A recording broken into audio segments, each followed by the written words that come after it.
Hello, humans. Hello, humans. Hello, humans. Good morning, Granny. How are you? I'm very well, thank you, Octo. Yourself? Yeah, not too bad. I'm just fighting with YouTube because I've got two screens going at the same time. And it Funny didn't you say decide that. that. I just did the same thing because it's easier for me to do the chat in the actual YouTube because I don't come up as Grumpy Granny if I do it through here. So, yeah, I just quickly went on and so I come up as Grumpy Granny. Yeah, okay. Well, yeah, like I said, it normally it gives it a bit more lead time with the countdown, but this time it didn't do it, so I was playing a bit behind. Right, yes. Yeah, Well, you should get your act together a bit better. yeah, you think I should, wouldn't you? Wait a sec. Well, if you haven't already realised, we've fired Blake, so we'll change our Yeah. we'll change our background back to what it was previously. Is a no-show? Yeah, so some job Blake's doing. He's second shift and he's already late or Yes. missing. Yeah, it's not good. We got Anthony behind the chat. So what I'll do, Anthony, is I'll bring you in a little bit, mate. Won't be yet, but a couple of minutes, okay? Just nod if you can hear me. A couple of minutes to go. Oh, yeah. So won't be long, so you can still hear me. It's all good. So I suppose what's been happening, Granny? Like, has it been busy on your end, or? Oh, things have just been hectic. Well, between, doing the podcast and the live streams, because I did two live streams, the first of which is an absolute disaster yesterday because the power went out not long after I started. And then when the power came back on, my phone disconnected from the, mobile network. And so, and the modem hadn't actually reconnected to the internet yet. So then we had another area. But anyway, the good thing was that StreamYard kept thinking I was still there, so it kept going as one thing. So that was all right. And funnily enough, people have watched that video afterwards. So yeah. So what you're saying, stock standard Grumpy Granny content. Yeah, definitely. You never know what's going to happen. Yeah. So I was actually listening to that. I wasn't available for that live because I found a very killer Lego deal locally. Yes. Some sealed vintage Lego from the mid '90s for $100, and I think it's probably about $1,000 worth of resale value. So nice. Yeah, so I blew off Grumpy Granny for that. So that was the event yesterday afternoon. But yes, if you haven't already worked out, we slid our podcast record day till yesterday. So we're a bit jumbled with the time frames. It's a bit confusing because we're so used to doing it, on the Thursday or if not on the Monday. But yeah, the trouble being that if we do it on the Thursday, we're a bit sort of already worn out after the live stream. And then if we do it on the Monday, it's too close. Like if something goes wrong, we haven't got enough time to actually then re-record it in time for Tuesday's release. So yes. You and I both, Wayno. He's got missing in action. Like we were just saying, it's his second shift and he's already late. Yes. But we will say hello to the chat before we get Anthony on. So his pay will be docked big time. Yeah, that's right. You'll be further in the minuses. Good morning, Rob. How you going? Morning, Rob. My beloved K-Fan. Morning, K-Fan. Well, I wasn't too far. We were just waiting the laggards to arrive. one was on time. There you go. So Anthony's. Well, if anyone's usually late, it's usually me. Yeah, or me, because I don't know what's going on. Last week, my computer just, after the, trying to start the show an hour early, my computer decided to do a 30-minute update 5 minutes before we were supposed to start. So that was fun. So at 6 p.m. where Anthony is. So like I said, he'll be on in a second. We'll just get through the chat very quickly. Morning, Anthony. Other Anthony. We'll have to call him A1 and A2. Yes. Good to see that Ashton, I've forgot his name then. That's not very good. Hit 100 subs. So like I was saying yesterday, Granny and I have set him another challenge. He's got to get to 150 or something will happen, and which will impact children worldwide. Morning, Sydney. How you going? Graham. Morning, Graham. Good morning, Sydney. Blake, when you finally decide to grace us with your presence, that's the StreamYard link. Good morning. World Domination Hour, yes. Yes. Morning, Ken. Good to see morning, you. Ken. I was excited to watch the Ken vs 10 promo, but it's not until tomorrow for it. You got me a day early. We're in that one. Bax. You're not morning, the only Bax. one, Bax. Why is it raining when everyone forgets how to drive? Exactly. Yes. That's right. It is. Good morning. Hopefully you're having your lunchtime. Oh, it is lunchtime. Yeah, I did see that. Yes. Where's Hitler? Oh, I don't know. He's he's probably been down there. He's probably at the op shops or the thrift stores. Are you sure that Judder hasn't got him tied up somewhere? Well, I don't know. I did see my appearance in Judder's video yesterday. Fire him. Well, don't worry. There'll be severe words for him. Yes. Hello, Vintage Vonnie. How are you, Vonnie? Just record Monday and don't talk shit and you have to re-record. That's pretty much. Well, that's all we do. We all only talk shit anyway, Wayno, but it's more the fact that, like Octo's likely to not plug his microphone in or have Bob coming out and, interrupting the stream of talk or, you never know. Yeah, and on the last episode, I actually had a migraine because we recorded on a Monday, so we had no fail-safe. Yes. So, yeah, which is reflective in the views. Yeah. maybe Blake's seen the views and he just hightailed out of here. Maybe. I told Blake I'd donate if he picks up at the airport. No? Oh, is he at the airport, is he? I picked you up at the airport. Yeah. Okay. Morning, Jans. Good morning, Jans. It's freezing here in Melbourne, so I've heard. Yes. It's 104 now, and apparently Margaret has to help him out.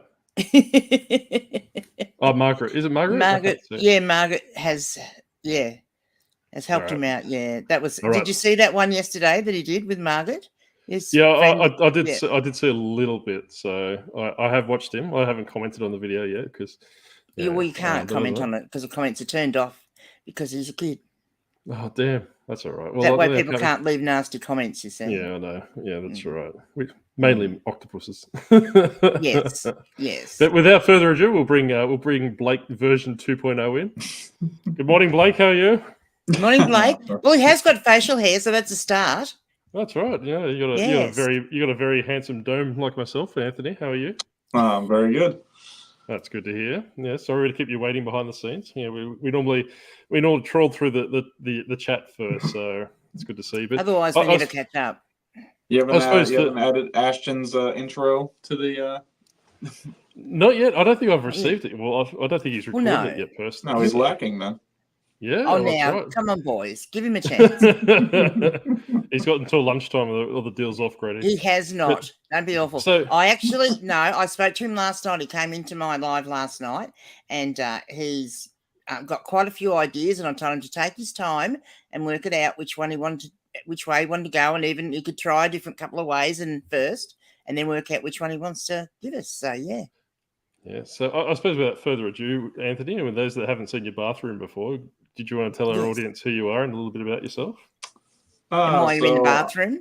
Because I want to know that as well. Well, I am Anthony. I'm Dragon Masters Finds here on YouTube, eBay, and Instagram. I'm a new friend of all you Aussie people out there. So the reason why I'm in the bathroom is that I once got a strike on my eBay account for somebody, complaining about cigarette smoke, and I'm like, I just want to enjoy my cigarette in peace, and it's the only room in the house that I can smoke in. So, plus the acoustics are fantastic in here. Yeah, they are good. I will admit. Blake has just replied to my message about where he is, and I won't repeat what his first comment was.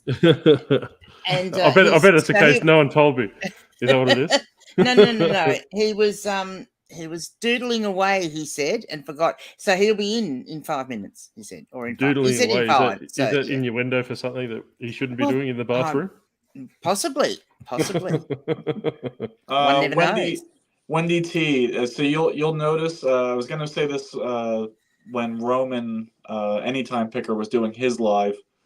I was like, it's a little bit weird for me if I am listening to anybody who speaks with an accent for long enough. Eventually, unknowingly to myself, I will start to assimilate your accent. I'm not mocking you. I just can't help it. Well, do you know what? Look, I'm quite used to that because my little friend over there, the orange one, he does it all the time. So if I'm in a bright, happy mood, he'll be responding in a bright, happy tone, and he sort of takes on what I'm doing. So yeah, I'm quite used to that. That's why I can't go to fast food restaurants because of certain cultures, because they take me the wrong way. But I found that when I went to South Australia Probably. many years ago, I went over there on a holiday, and they actually have a little bit of an accent over there, and they say things. I hadn't heard the word wanker before, and I learnt that one over there. And when I came home, and I was saying wanker. Well, oh, you're a wanker, and no one in Donald knew what wanker was back then. Anthony, bathroom is on a world tour. There you go. Like you're famous. You're famous. Yeah, you have to. The things you don't want to be famous for. Well, that's right. Well, for being poor and having only one room to record in. I was telling Bell Rissells about like how everybody comments on that when I go onto a live, and I'm like, I also have a roommate, and I just don't want him randomly walking by as I'm in the middle of recording. I'm like, this is the most private room in the house. Yeah. Yeah. Well, Granny will have to organise another shower curtain to be sent over to you, because I don't think the last time I actually seen a shower curtain, Granny. Yeah, no, I haven't seen one for a while. A lot of our houses over here don't use shower curtains; we use glass doors. But no, we'll have to get you a nice octopus shower curtain for your future lives. Yes. Yeah, I'd asked. He's down here in the chat too. I'd asked Soda City Flips. He's been shilling some merch on Instagram and stuff for himself, and it's all actually really, really nice stuff. But I told him, I was like, the next thing I want is a shower curtain. Yeah. Actually listen to some really nice podcasts. bright ones now. Yeah, I actually listen to some podcasts where one of their merch is actually shower curtains. So if the roommate needs to use the bathroom, he can walk to one of our local stores and. Tell him to be a man octopus and use a tree at the back like we Yes. Yeah. Just Morning, Shane. How you going? Morning, Shane.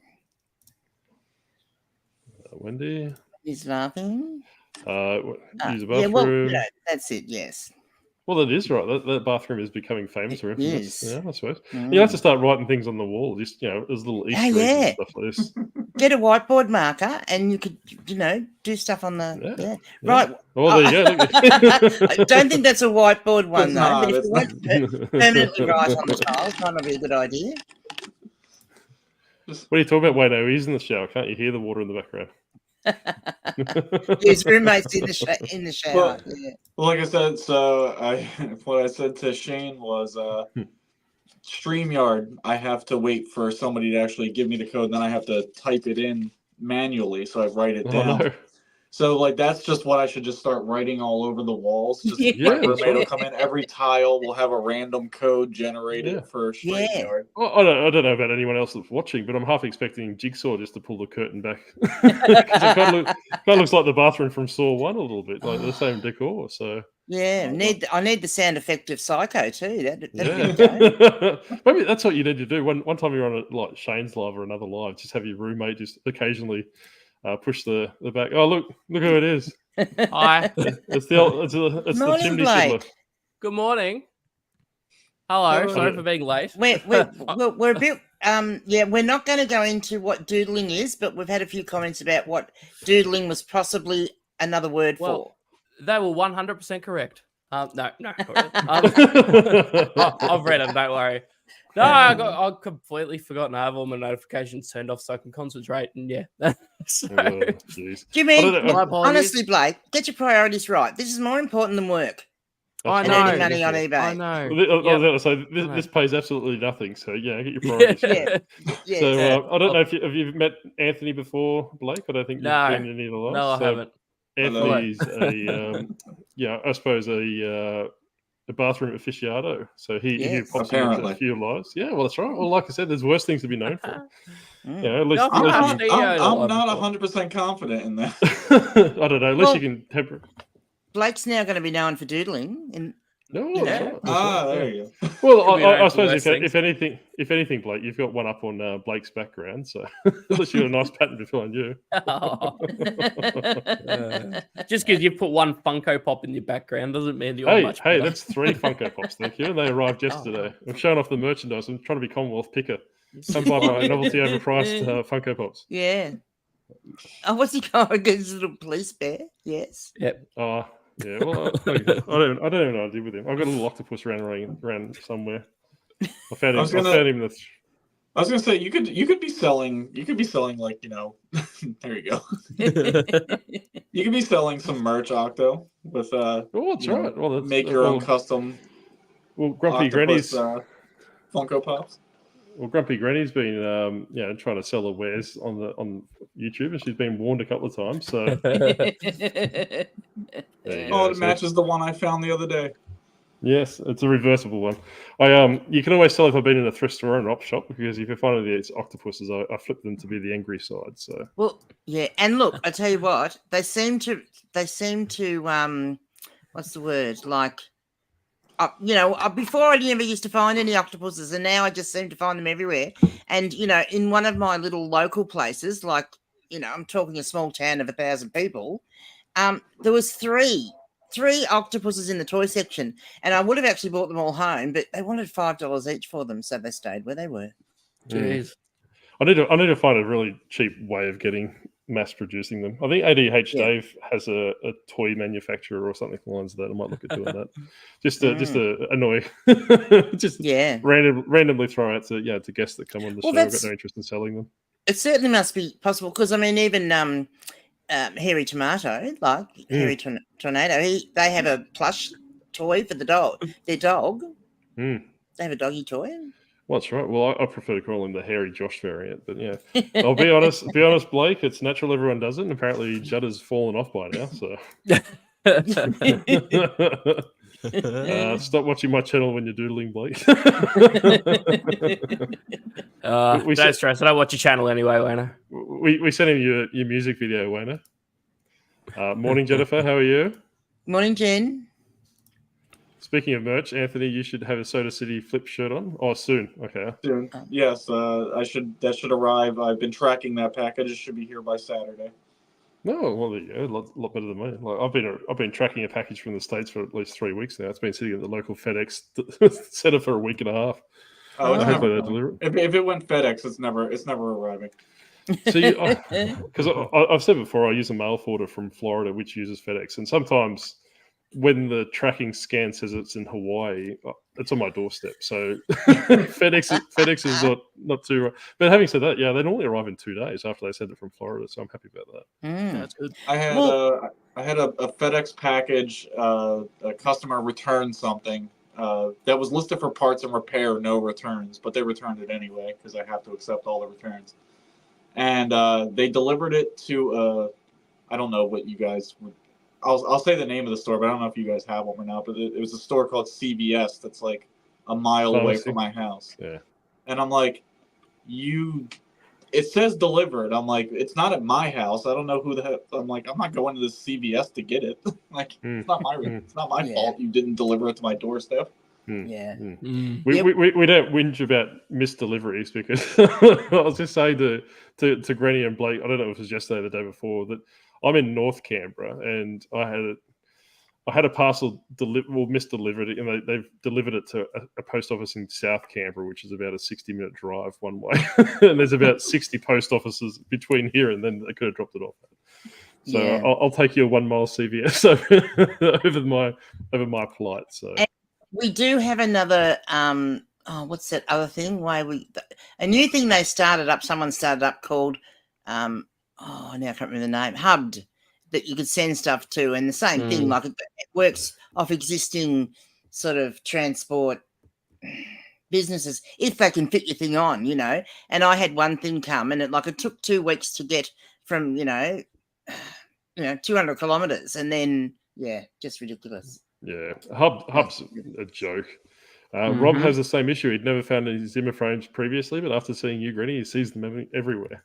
So, yeah, good on you, Rob. Well, Rob's obviously been sourcing in the nursing home lately, by the sounds of it. Yes. Yeah. Yeah. So nobody watches that channel, Blake. I had a message from someone else that had been sourcing in the nursing homes of late, and showed me a big pile of, choppers that he was going to flog off. Oh, okay. Which, wasn't very pleasant. Blake's been tracking his package this morning, by the sounds of it. Poor Blake. Yeah. Well, I'll let you know, Jada. It has been delivered. Yeah. Speedy and efficient. That's right. Yeah, that's not two words we normally associate with Blake. But speaking So of rich now, Blake, before we change the subject, so a couple of weeks ago, I sold a Blue Ridge women's size 12 pink Jillaroo collared sleeveless top to someone in the States, and they sent me a message after they got it, and the message said, "Hi, just a quick note. I've never seen better shipping messages from a buyer. It told when it landed in LA and then took only 3 days to get to Detroit, detailing all the way. Brilliant, and I am so happy to get the item. Thank you." So there you go. Can go well. Well, that's nothing compared to my world domination aspirations in Venice. Well, yes, do read, Venice. do tell. I don't know. I sent a book to Art of Venice to someone, and apparently that they must watch the channel or seriously deranged. I haven't worked out which one, or maybe they're both. I don't know. Both, perhaps, But, yeah. yeah. So, I live in a suburb where the demographic is Zimmerphone and Gopher. Well, that's probably how sourcing you can manage to get good deals, Rob, because, they're all dropping off the planet and you're able to get, estate sales or something. That's right. This is where I thought Granny was going down this. This is line. hilarious, yeah. So for Judda's sourcing method, he goes to the nursing home, finding the patients that are on the outer and convincing them he's been caring for the last 10 years to change their will. Yeah. That's the best way. That's how he keeps stocking up his vintage market cabinet. That's why he always gets false such teeth. good finds. Yeah. That's right. That's exactly right. Out the front, casing nursing homes during the council clean-off pays off big time. So, okay, never tried that. That's nice, GG. Didn't know how to Blue Ridge sold so well. Yes. Oh, okay. Yes. And There you go. particularly if you've got anything with Jillaroo. Yeah. On And it. Jillaroo I and suppose- Jackaroo, they sell well internationally. No, okay. Well, I suppose that, now that Blake's decided to grace us with his presence, we'll see what he's been up to. Not a lot.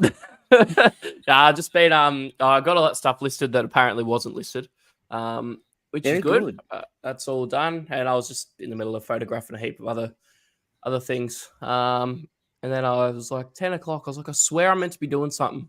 I swear I'm meant to be doing something. It was like 10 past, and I look at my thing. I got a message from Grumpy Granny. He's like, "Are you joining us for the live this morning? You got 27 seconds or whatever." She said, I'm like, "Oh, that was like 12 minutes ago. I better go on." He's trying to be fashionably late. But that's You see all right. these things, Blake? Yes. They're called phones, but you can actually set alarms on them for things. Yeah, but I don't like doing that. Well, And my Oh, phone probably goes into... doesn't matter. Nah, The my only phone- thing that Blake likes is spuds. Needs must. Yeah. Well, I actually genuinely forgot about it altogether. I just knew there was something I had to do, but I didn't know what it was. So, and I got the lanyard around my neck with my phone and that. So my phone's always down here. And then, when it's in the camera, it's always on Do Not Disturb automatically. So Yes. nothing He was... had it set to wrong. vibrate, but it wasn't to deal with coming onto the. Yeah, that was to do with my doodling. Yeah. Yeah, that's why he's unusually happy and smiley at the moment. Yes, exactly. Rita, have we had Rita in before? I don't think so. Oh, look, Rita, I think once you get to know Judda, who's Judda. Diary of a Flipper, you'll actually realise that, he's just a very funny fellow, and he'll say lots of cheeky things, but you just need to take it with a grain of salt. Yeah, That was definitely a joke. Yeah. And probably take with a grain of salt just about 99% of the things you'll hear this morning. That's right. Yeah, it's about 3 or 4 that you probably just take with a grain of salt. Yeah. I usually have a heart attack when a buyer sends me a message after receiving an item, even though 99% of the time it's good news. Yes. Oh, I know. I'm the same. I don't want to hear from you. You just get your item, Yeah. the transaction I is don't wanna- complete, go away. I don't want to hear from you either until you've already decided that you like it and you leave me a positive feedback. That's Yeah, I I know. don't, Don't talk to even me. care about the feedback. Like, I'll send Nah, it neither off. do I anymore. That's it. See you later. Mm.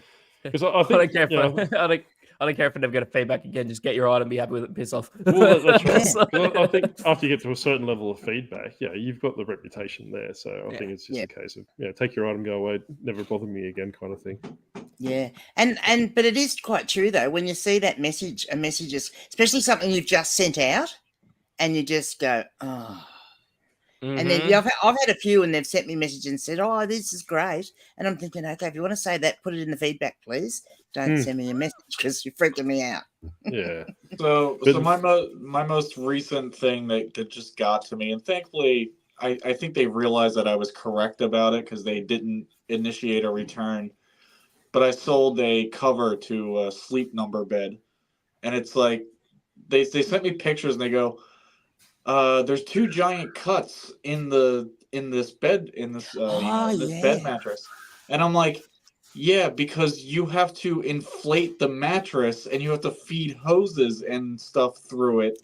I was like, that's what that's for, and I think they realized like, oh, he's right, and because they didn't initiate a return, but I'm like, how dumb can you be sometimes? Like, know what you're buying.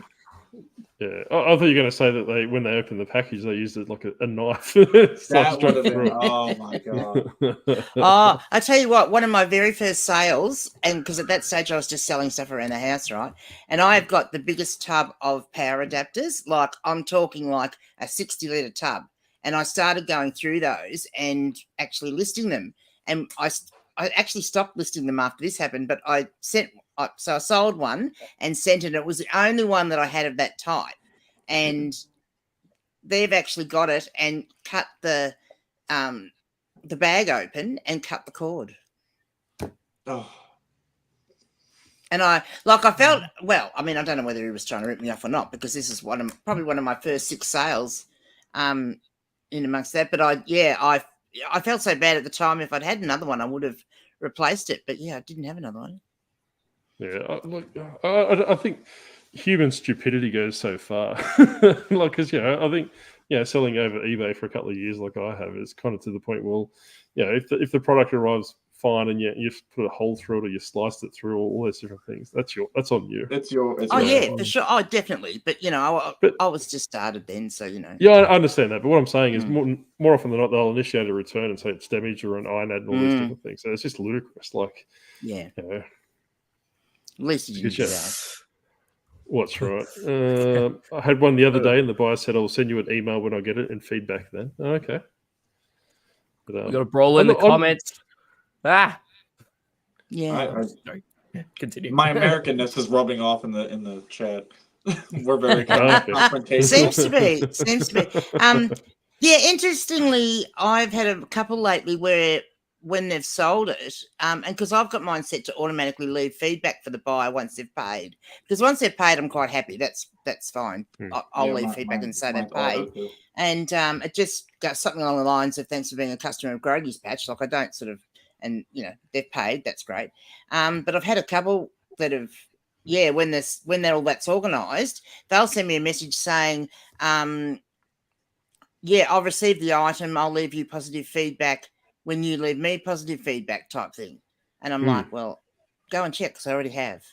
Yeah, I've had that as well. Like, occasionally you do get messages like that saying, "Hey, I've received the item. Yeah, can you leave me positive feedback?" And it's like, it's already done.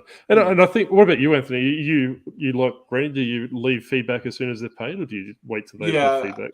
Yeah, I used to go through manually and do the feedback myself, but I just hated having that little extra notification on the app that I needed to leave feedback, so I just set it to automatic. Yeah. I'm like, is it as soon as they pay, or is it when they leave positive as feedback? soon as they pay, which is really funny because 99% of my returns are from customers that have, like between 1 and like 10 feedback. And those are always the ones that are like, "I want my money back." I'm like, "Why? You received your item, it works. What are you bothering me for?" Because I do the as soon as they've paid model, but I'm actually moving to the after they've left feedback, because I'm finding more and more, especially around the Christmas season, that because I'm normally saying, I say it's the Granny and Blake a fair bit. It's just that, when I get an offer and if I get like, a tingle in my tentacles, I normally check their feedback and it's normally a sea of red. So I've actually, I'm finding that more and more often around the Christmas period. So I'm actually going through and changing the feedback till after they've left positive feedback, so that I don't get left out, where I can actually, I suppose, use a bit of spite and put something as a false positive on their feedback. So I don't like I don't like that. And I also a lot of people have talked about before that it's really bad that as sellers, we can't leave a negative feedback for a buyer. Like I don't understand. If you just have an awful experience on our end, why am I not allowed to express that? Like, I guess I could leave a positive feedback that says, like, don't trust this guy. Like, don't let him buy your stuff. Yeah. So, and we're finding it more and more. And I think the reason why eBay probably took away from it was because they're losing buyers. Yeah, and they're not going to use any system that detriments that that buyer experience, I suppose. But have you looked into much about this bad buyer experience that's floating around at the moment? Have you seen that popping around? I think a few people have talked about that recently. What is that? It's basically, Paul had reached out to me this morning, and I think Rockstar Flipper and a couple of other people have been talking about this new program that's rolling out in December. And if someone's in the comments that has heard about it or has, by all means, pop it in there, and I'll talk a little bit about it. But apparently, they've got a new metric coming out in the US in the next week or so, which basically has the bad buyer experience. And yes. I watched Josh Galt talked about it this morning. I was going to speak. I was going to speak to you about it after that. We perhaps need to look into it because I think it's rolling out on the 11th of December, I believe. Yeah. Okay. Was there a reason why? I think you said it was Poshmark rolled out of Australia when you were live. Stupid.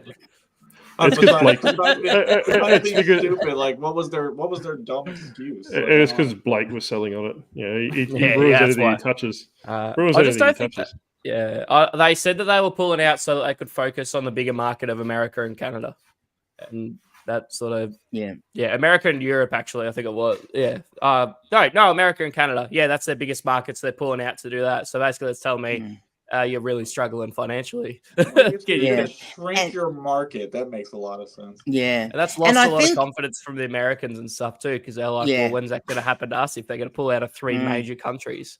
Now they'll just start knocking off states at a time. And it was funny because they did it so quickly. Like you only had 5 days notice, didn't you, Blake, or something like that? Yeah, it was bullshit. I'm glad I didn't build on the back of it. Yeah.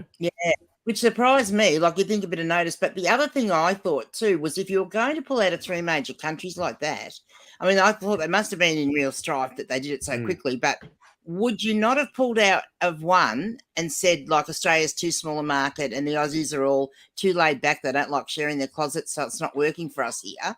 Like, they could have used those excuses. And we would have gone, oh, yeah, well, that's fair enough because we don't like doing that, and then, wait a bit and then pull out of the next one and so on. But to have pulled out of all 3 so quickly was just a bit weird, I thought. Yeah, it's definitely financial strain. The one that really made me mad is they didn't even give their employees much notice. They got the same amount of notice as we did. They woke up to basically an email in the morning saying, hey, we're shutting down, and basically got no job. And it's obviously been coming for a while because it's not going to be like just a thing they decide overnight and then, okay, we're canning it in 5 days. Like, it's stupid. Yeah, and quite honestly, like, looking retrospective, like a bit of a case study, I'd be quite curious to see how it all plays out. But I would have thought they would have withdrawn from India first. Then they would have, withdrawn possibly from Australia, then the UK finally. I'm actually quite surprised they withdrew from the UK, to tell you the truth, because I thought that would have been their second biggest market. No, I would have too, because, well, I don't want to be mad, but like they're relatively posh over there. Like that, you'd think it'd sort of be targeted towards that kind of audience that like a lot of the UK people would actually like. Like, I get why it didn't work over here, but in a place like the UK, I thought for sure that it would. Because it's a relatively big market over there. Yeah. Well, I think from over here, I was speaking to 2 Aussie thrifters about this previously. I think it was the lack of advertising, realistically, and lack of onboarding is that, they could have just bombarded all the eBay sellers with, advertising or propaganda to say, hey, look, it's, why pay 50% fees on eBay? Come to Poshmark for X%, whatever it works out to be. So, or even just change the algorithm so that it stimulates the closets every day instead of having to manually do it if that's the case. So I think that's probably the best solution, honestly, just because I'm lazy. I don't know.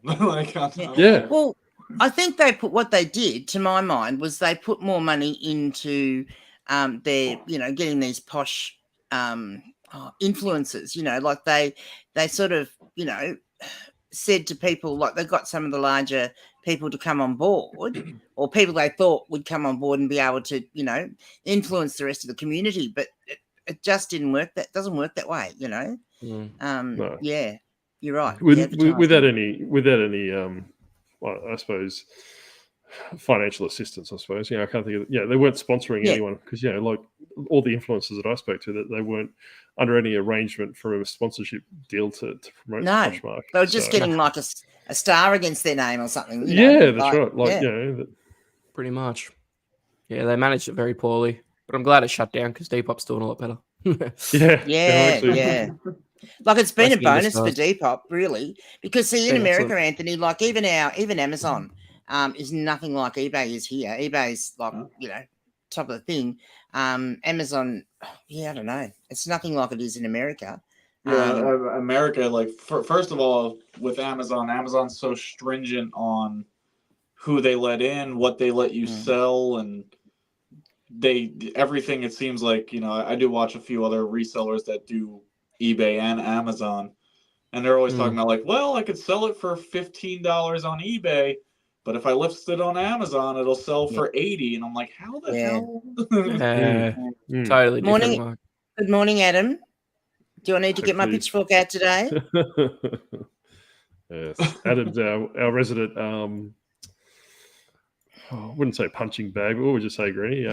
Person that needs motivating on constantly by the with a pitchfork. Yes, with a pitchfork. Repeatedly. Yeah. I need constant motivation. Like I just wake up some days and I'm just like, I'm not listing at all today, and then I complain to myself like, why haven't I made any sales today? Like, oh yeah. Well, listen, stupid algorithm. Anthony, I'm very good at motivating people, so like perhaps not in the way you think, to fall asleep. Yeah, perhaps not in the way you think. So, I get into the boys and girls and growl at them when they're not listing. So, if you want to tell me how many you want to list a day, I'll get into you if you're not listing that many a day. Let me tell you. Well, I did over my goal yesterday because I wanted to hit that 900. Yes, you did well. And then it was pretty amazing because I was pulling those orders after your live, and then I sold an item, and I didn't list right away to fill it back up, but it was bothering me that I went to $8.99. I remember that happening to me when I got to 500. Like it seemed to take me so long. Got to 500, and then you sell something, and you think, oh, it's gone back under again. Yeah. Anyway. Just like you guys say, know what to buy. How many people don't read listing descriptions? So annoying. Yes. I've had that numerous times where you'll like. For example, case in point, I got a neutral feedback this week for a board game that they bought 3 months ago. In the description, there was one piece missing. In the title, it had one piece missing. 4 or 5 times in the description, it had one piece missing. In the item specifics, it had piece missing, and all these different things. Then they write a feedback, it had a piece missing. Yeah. So eBay removed it quite quickly. But I'm just thinking to myself, it's just ludicrous. I let the neutrals. I let the neutrals stay, but they almost bother me more than a negative feedback. Because at least at negative feedback, I have to think to myself like, did I screw up? I probably did. The neutral, I'm like, why didn't you just message me first? I could have fixed this before you even left a comment. That's well, right. I've got one neutral that I got last week, and as same thing. I've just left it because the comment is postage was quick or something like that, like nothing about the book. Now the book did have it was a book about trotting, and it did have a bit of damage to it, but that was all shown in the photos and written in the description. So I'm guessing that they perhaps weren't as thrilled with the book when they got it, so they've just left a neutral. But look, I take 16 photos sometimes in my books, especially when there is a little bit of damage. So if it's too silly to look at all the pictures, because I know I could go to eBay and say, can you remove it? But it's nothing bad in the comment. Like if they'd said something bad in the comment, I probably would have, tried to get it removed. But I'll still get it removed. If it's a nice comment, I'll always remove it. So I just get them to remove it because I don't want it there. Yeah. And I don't know if it's the same as you. Too much or not? Yes. Okay, what I was going to say, Anthony, is that over here, I don't know if it's the same in the States. Let me know if it is. And anyone in the comments as well, if you're in the States, let us know. But if you get a neutral or a negative feedback over here, your sales stop for a day or two, depending on the size of your store. If you've got a decent sized store, it might be only like a day that it hurts you. But if you've got a smaller store, it can go up to about 3 or 4 days that you'll actually have no sales, and your traffic will pretty much just flatline.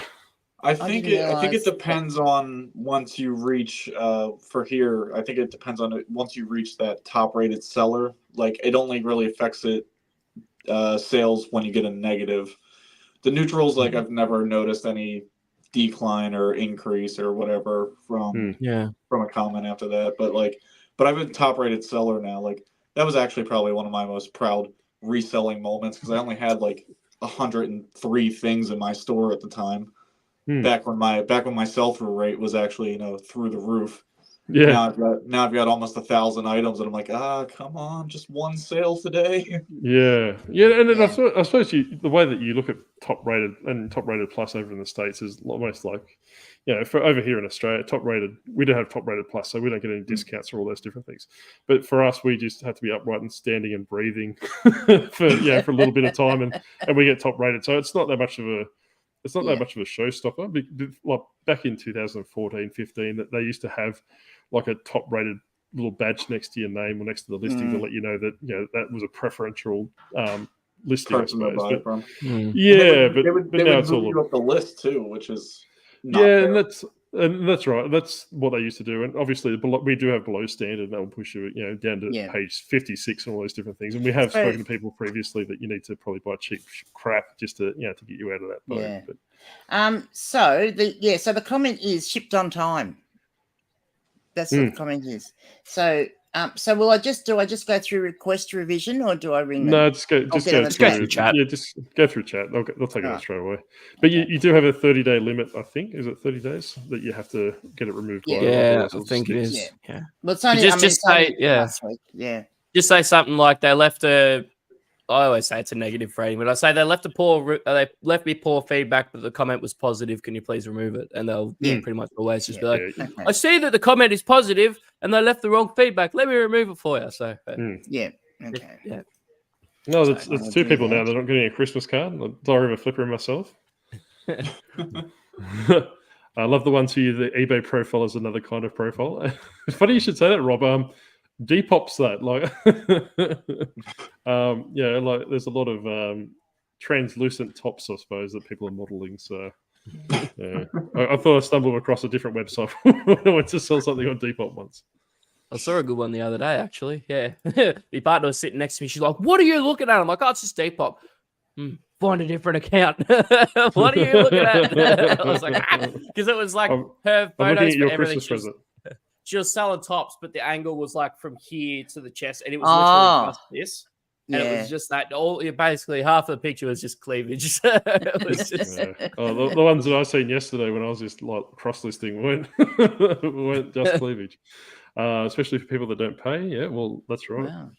I don't know what we're talking about, but anyway. It's like half my followers on Instagram. I'm like, well, thanks for the nudity, I suppose. But well, that's right. I'm like, but that's not what this counts for. But I think Graham must actually be at the airport this morning because he's talked about the airport a couple of times. Are you actually at the airport, Graham? Yeah, well, Graham's from from Brisbane area, and he's said Melbourne's cold, so he must be down to Melbourne somewhere. I think he's actually he's going across to visit Chris Furlong. I think he's a couple of weeks too late, but. Well, he would be too. Apparently, Wayno's a Discord bully. Grumpy Granny flogging her Discord. So Grumpy Granny's got a Discord for all those that aren't aware. if anyone is not aware of Grumpy Granny's Discord, please. If $29 a month. Yeah, if it floats your boat, you're more than welcome to slide in. I don't know how to use Discord, so I'm a slow adopter, so I'll probably pop in. Your absence gets noted, I can tell you that. Well, it's not so much that I don't want to go in, I just don't know how to use the bloody thing. We have a special category called whinging and whining, with the wine spelt like a drinking wine. And most of the talking there's been about Octo, so if that says that's good anything. then. Well, I was about to say it's probably Ashton in there with his little glass of wine having a go at me. Who's GG? Well, that's a good question. Is Rita John's friend? I don't know. Someone asked me who GG. I missed that. No, it's just Graham. Graham. Who? Oh, right. Yeah. Okay. I think he's not asking who you are. I think he's asking who you're talking about. Okay. Could be. Well, I don't know. Well, Rita's more than welcome to join Leanne's Discord as well if she wants. We actually our Not if next she, not, pod- no. Yeah, no. Not with comments like that, no. Yeah, like I said, that Because we're all big boys and girls and we can all get along together. Well, We that's don't right. need Like, to yeah, be, you know. I'm not gonna censor comments. I'm not gonna delete comments. Yeah, you can all find it out in the chat for all I care. Yeah. Like, yeah, if you can't take a joke, yeah, you can find another channel. But yeah, if you want, you're more than welcome to hang around. But what we were talking about was community on our next podcast. Well, at this stage, I might have to slide that podcast board back if it's and record another one if it's going to be the bad buying experience. But yeah. So I don't know what it is. I don't know what that is. Okay, so they're bringing in a policy, which the way Josh Galt was talking this morning is that he believes that it's already partially in force anyway, just with how some of the things that have been happening of late.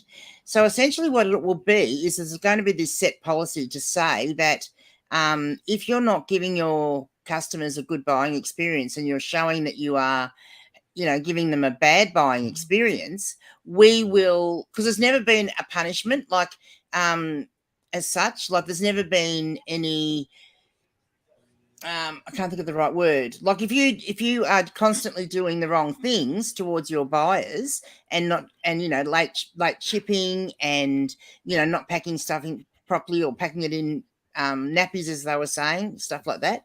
Diapers, I think, is the word that they use internationally. Then there's never been anything to actually, you know, punish you with. Like there's been no recourse, but now there will be. So negative feedback. Well, yeah, apart from negative feedback, but essentially they will. It actually says they will actually start blocking your blocking your traffic, and you know, there's a whole range of things that they will do if you're not doing it right up to the point of. So what you're saying is Hayfro Cells and Primo Chemo have been wrong about the reset. They've all just been like bad buying experiences.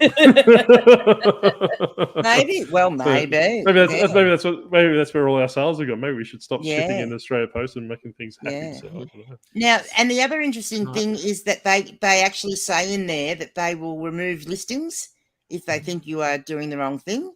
They will administratively end listings, was what it says in the actual policy. And yeah, there's some little bit of a thing whether is providing a bad buying experience, is that going to affect how we're doing the end and sell similar with the resets? Well, So I wouldn't think so. Like we're saying this, and I think that I'll be curious to see is that, you know, obviously our terms and conditions are a bit different to the, you know, eBay US, but we have consumer laws and we have all these different other, you know, protections in place for businesses and for, you know, all these different things as well. So just because it's rolling out in the States and we haven't seen anything, you know, first we're normally the testing ground for these kind of things, right?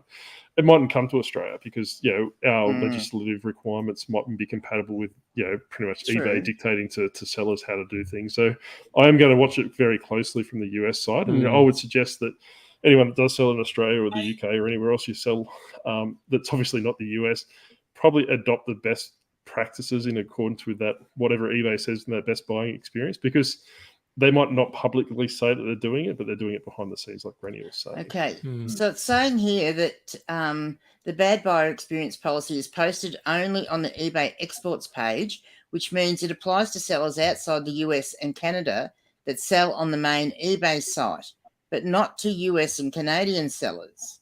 That's a bit strange, isn't it? Yeah. So, but like I'm saying, is that just it's probably China.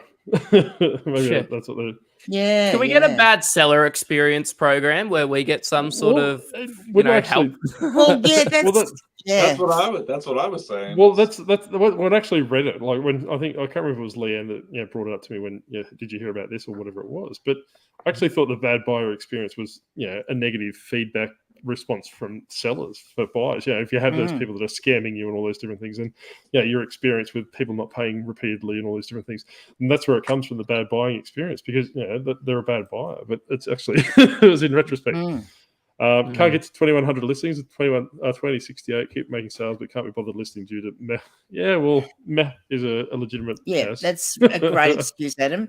And I guess that's the thing. And I thought too, exactly when I saw the heading for Josh Galt's chat this morning, I put it straight on because I actually thought that what it might have been, that it might have been a way of eBay looking after us as their sellers. Why And should they we? won't do Why that. should we assume that? Yeah. They won't Yeah. do that. We're only making You their know, money. That's the only Like, thing. yeah, I know, but it's all really weird to me, a lot of it, because, with a lot of the things they do, and I know a lot of it's just because they're updating their system and stuff, and they've got to do, train this AI and all that sort of thing.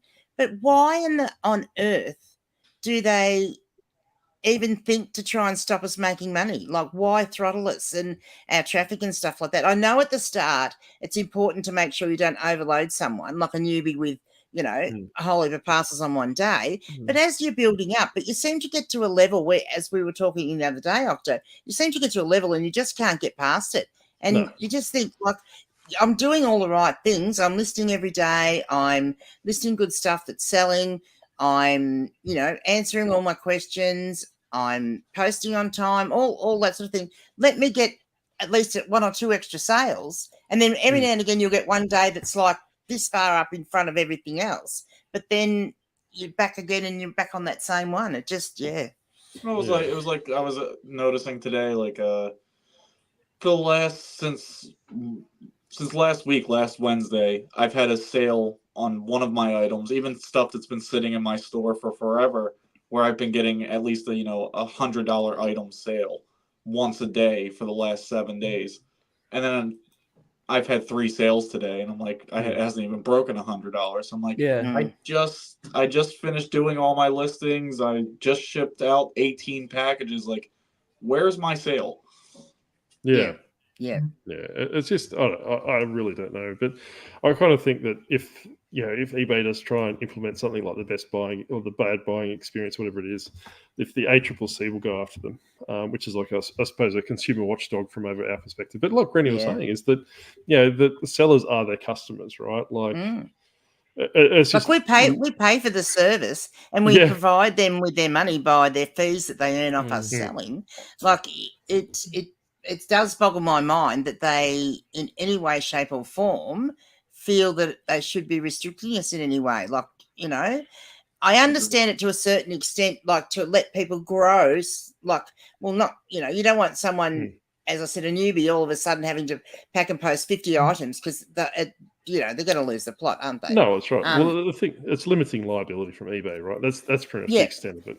So, like you're saying, if that 50 parcels is they'll no doubt do an ADH Dave and probably screw something up, then send the parcels to the wrong people. And that's potentially 50 customers. But I suppose my solution to eBay carrying on like pork chops like they are is that, maybe if we list something at $19.99, eBay puts their fees on top to the customer. So we don't get charged by eBay for the fees. So we don't have seller fees. They actually have buyer fees, like auction houses have kind of thing, where we list it for $19.99, but the price that they display to the buyer is $24.37, which that $4.37 is eBay's fee. And then the buyer is the customer to eBay then, because we're getting the $19.99, and then eBay checks their percentage on top of that, then goes from there. And if they see that product's in hot in demand, that they can put a promoted listing and possibly charge more for that, on top of that. So that's how I would probably adopt it, because like you said, we're the customer, but we're the ones getting screwed over. Which is it's a strange business model, isn't it? Oh, I didn't even see you there, Wayno. Sorry, mate. Oh, hello. I was just texting someone. I was just about to read your comment, mate, because I did the same thing this morning with a very rare VHS. I think I threw it in the bin last week. I just sold to the States for $60. Seems to be a constant theme this week. Yeah, I know. It is. Level in confidence. How are you, Wayno? I'm pretty sure I remember donating it. So I've actually... the funny thing is, I haven't checked, but I've actually got a bag of donations in my car that's been in my car for about 6 months. And I know there's some books in there, so maybe it's in my car. Oh, crikey. I've got to go out there and have a look, because that'll be pretty awesome if it is. Yeah. And maybe you need to check other book listings that you've got. Yeah, well, I thought I removed them all, but obviously I didn't. I don't know. Hopefully... Yeah, I don't want to check them all, so I'm just going to hope. No, we'll just go in. Go into active listings and select the category books, and then I know. delist them. I know, but I don't want to go and check which, because I've still got some listed. I It's know just how it that. looks like, yeah. Oh, Yeah. well. I don't want to do a stock take. That's boring. I could watch a movie instead. Yeah. That's right. Hello, doing it wrong. Yeah, well, you come to the right place if that's your username. Yes, definitely. I thought you just the defect page to request removal. I know last time it didn't go through chat. Yeah, You can do both. I don't recommend using the automatic feedback tool because it never works and it's a complete waste of time. Just go straight to a customer service agent. It did work for me once. Yeah, but on the rare occasion, most of the time they'll just be like, "Nah, deny." So it's just like not something that really works a lot of the time. Not something that they want to, invest any time into. So just automatically decline everything. Picked up a few books ago, which appeared to be resellers. Was price checking. Found out a book that was exactly the same, even with the text and marks picked up location. Same pickup location. Right. I'm not getting it. Huh? I don't know. I just thought it was the same one. Did you get what it meant? Where? Oh, yes. So I got the AI on my desktop yesterday. Yeah, same. Yeah.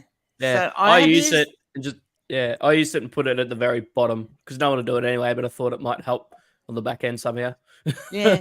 So I've used it, and see the thing being that bothers me with it because it doesn't sort of when you're selling secondhand clothing, there's nothing about making sure that they check the size and against their own clothing and that sort of stuff. So I've actually put all that into the condition. So I've changed my condition, and it says all of that stuff like the measurements are in the photos, and that it says secondhand clothing. It may have shrunk or stretched, so check it against some of your own similar clothing, the measurements.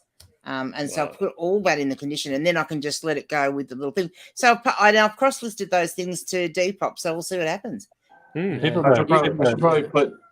should probably put in all my clothing sales that I smoke a pack of cigarettes a day, and I can't tell you if it smells like smoke.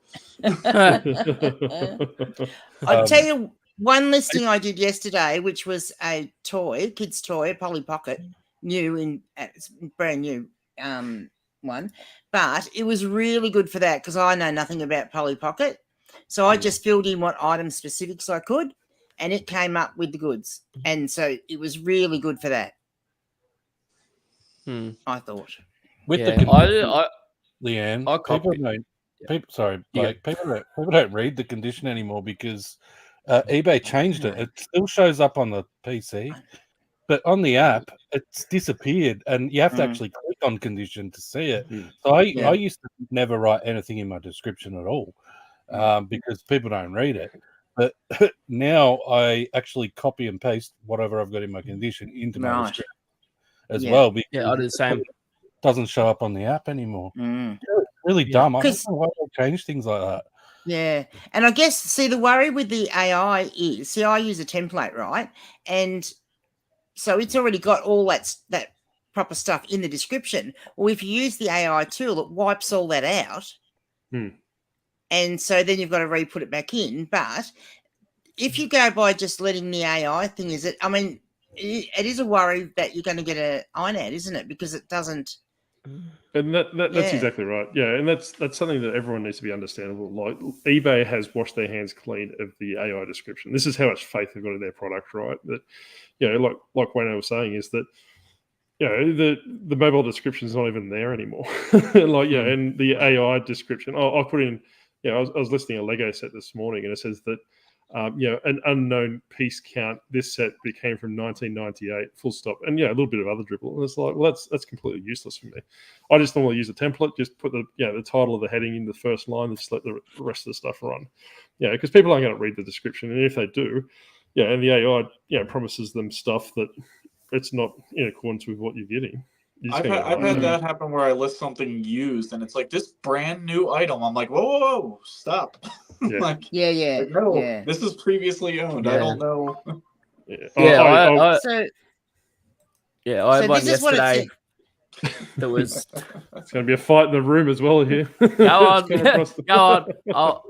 I'll sit here. No, you Go on. go, Blake. There I you already cut you off once. I had a Get similar more thing hands. last night with a nylon shirt. It was not what. I'm She just wants to tell pretending her I'm a talk. Zoom. I'm pretending I'm a Zoom call. Keep going, I just thought you were ignore telling her. me to stop. No. On nylon shirt, and then it was did this big spiel, and in the middle it's like this shirt made of 100% cotton. I'm like, huh? No, Yeah. it says everywhere that it's nylon and it's 100% cotton. So Mm. I don't like it. I've got my stock standard stuff that I'll stick with for now. So I've noticed, like, I still use the AI description, but you have to make sure you read it through. I've noticed that there's this weird little thing where a lot of times it'll be broken down into 2 paragraphs, and the first paragraph is relatively well written, and the bottom paragraph just takes all of your item specifics and randomizes them. Yep. And makes a run-on sentence, and that's the part I have to delete every time I make a post. I'm like, you've got half of this correct. Can we just work on you fixing the second half of it? Yeah. And I suppose from my perspective, right, and I don't tell people to do, I don't talk at them as much as I should, but if I suppose, if you want to succeed on eBay, per se, don't use the AI listing tool because it's just lazy and it's, going to come back and bite you in the ass. Use a template. It seems like a waste of time to me. That's exactly right. Like People it's different for clothing and stuff, but like I use templates for DVDs, and literally people ask me, "Do you really list like one item every 30 seconds?" Yes, because I use a template and I don't have to input anything except for the title and the price. Yeah, exactly. And people don't read the description; they just simply don't. Yeah, so there's literally no point. You've got to put all your information in the title and the photos because that's the only thing people look at. Most of the time, I do agree with you, Wayno, because I mean that's all essentially. I just have my stuff saying, check your clothing against the size, just to cover myself if they come back and say that they can't get an INAD for the wrong size because I've shown what the measurements are, and then I just copy and paste my title line into the description normally. But I'll just read you out what it came up with for my Polly Pocket. Experience the magic of Polly Pocket with the Beehive Tiny Pocket Places Mini Compact Playset Toy. This adorable playset features Polly and her bee friend in a compact beehive that opens up to reveal a whimsical garden scene. This set includes doll accessories, animal figures, and a storage case for all your tiny treasures. Part of the Tiny is Mighty series, this 2020 original Polly Pocket playset is durable, interactive, and a collector's dream. Perfect for all occasions, this set is a must-have for fans of Polly Pocket and miniature playsets. Get yours now and watch as Polly moves through a magical world. Not to dampen on your parade, Leanne. That's boring as hell. I don't care. I wasn't listening. But I suppose it depends on the demographic you're doing. And like Wayno's saying is that people don't read the description. Previously I used to do like a big blurb, right? All I do now is just copy the item title and paste it, then just have the template go for the rest of the stuff. Because where it said 2020 original, I thought it was an original 1980s or a 1990s, all these different things. People are just going to nitpick that apart. But I would strongly advise against, and like what Anthony was saying, is that the second paragraph was just garbled junk that he has to spend extra time just to delete it. And you have to spend the time to read the bloody thing. Well, you can actually see, like you can see that very first couple of sentences, which would be what you're talking about, Anthony, is where they're making a description, which is not, it's quite nice. Then you can see that it's actually going through the particular item specifics that I have completed, and it's picking each one of those and writing something about it. My favorite thing is there's been a couple items where, like, whatever category they fall into, there isn't a whole page of items specifics you can fill out. It'll just be like the title, condition, and that's it, and SKU number. And it's when you go over, it'll have the button for the AI, and it will be blacked out because I'm like, they must have like, I don't know what the hell you're selling. We don't. The other thing is, if I'm going to buy something expensive or something, and I go into a listing and the description is really, really fucking long, I'll quite often just go and look for a different one because I don't want to read it in case I need to, like, maybe there's something in there I need to know, but I don't want to read fucking 16 paragraphs of bullshit. Sorry, just swearing again, like I always do. I always forget. You bully. But the thing is, though, that it's extra time. Like like Wayne is saying, I'd rather pump out a listing every 30 seconds, and knowing full well it'll sell because I've got the same template across the board. And like Leanne was saying, to Leanne's defense is that maybe eBay will start favoring people that use the AI description because it might start picking up the item specifics in the description and start doing all those different things. But when a vast majority of the buyers are using a mobile phone to probably purchase their eBay stuff, and they can't even see the bloody description without going through 6 or 7 screens. It's just waste of time to me. And the reason I said that was so I listed quite a few things, about 35 listings yesterday, and last night, like within 5 minutes of me listing the 3 things that I left the AI description on, they already had views, but nothing else did, which I just thought was, and the other stuff had been done a lot earlier in the day. This was stuff I listed last night. So I don't know. Can you go back can you go back to books along with stuff, that comment? This one? Yeah, I saw your comment before. It said Ripper kind regards. It didn't say the Ripper kind. It's saying the Ripper, and then it's saying kind regards. Yeah. So basically, he's probably got that author might have like a Jack the Ripper series. Yeah, that's what I took it as. Ignore kind. That's part of kind regards. Yeah. Well, just write back. No.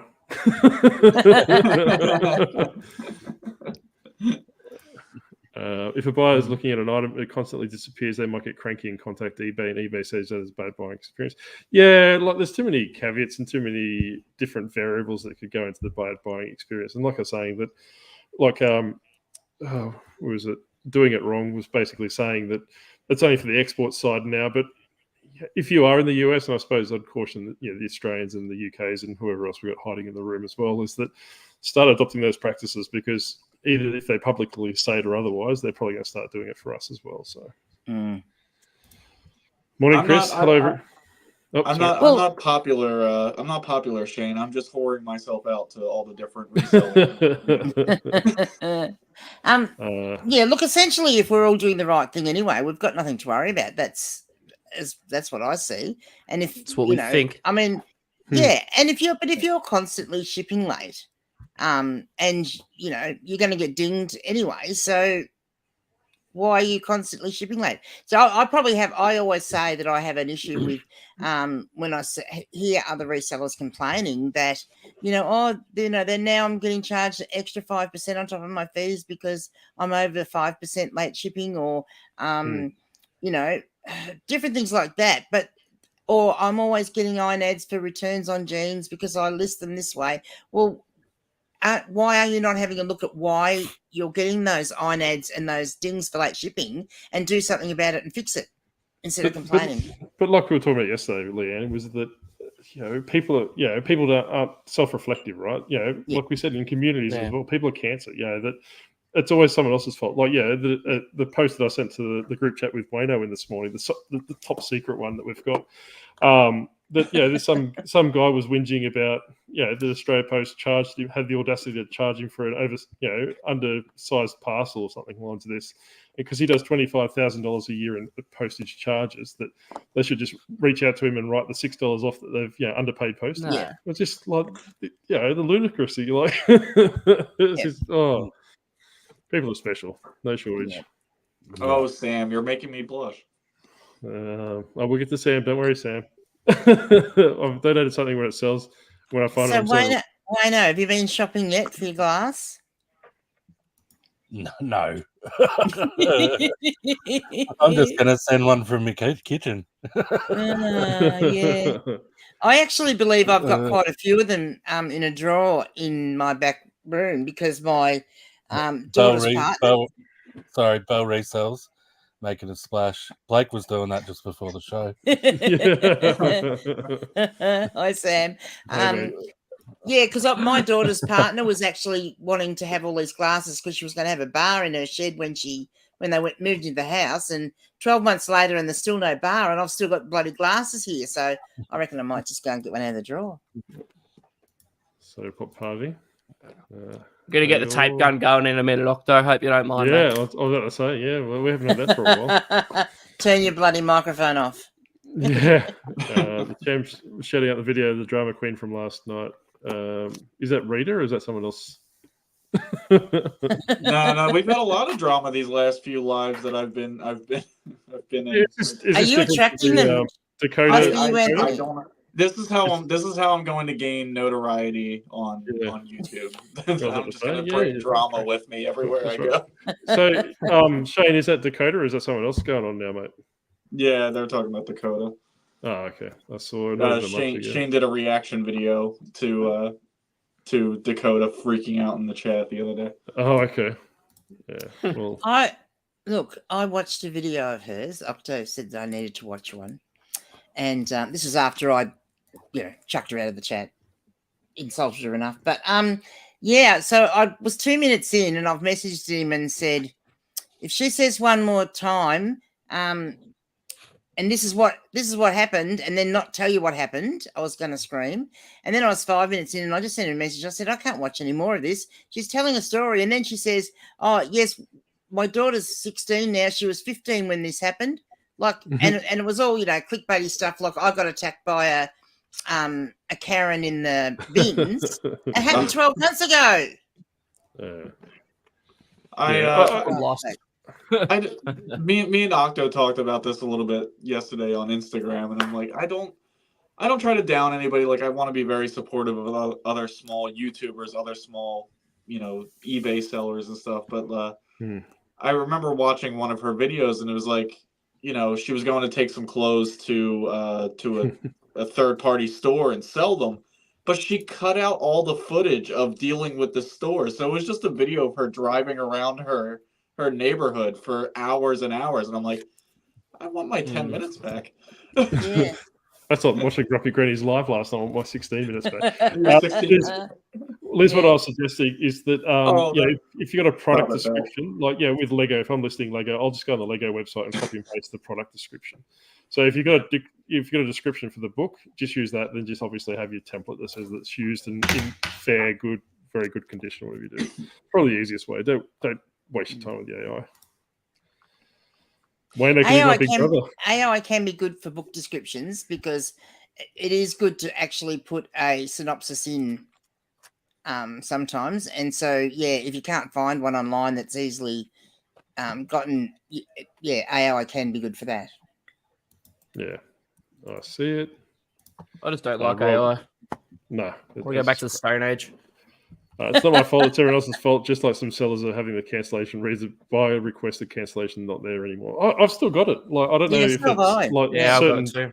What about you, Wayno? You still got that? What's that? But the buyer ask to cancel button if you have to cancel an order. I got no idea. Well, you probably don't have to cancel orders because you're, with the exception of the one this morning. Yeah. I'll go and have a look because I might actually have to use it. Yeah.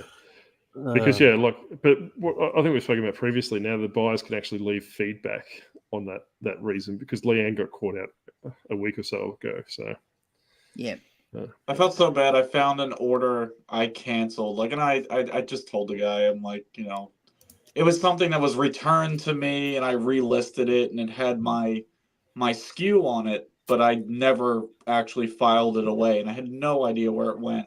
So I canceled the sale. And then, of course, I was going through my stuff before I was going out to thrift this morning, and I found it. And I'm like, oh, this was 3 weeks too late. Yeah. Like, why couldn't I have found this earlier? I could just ship this DVD out. Yeah.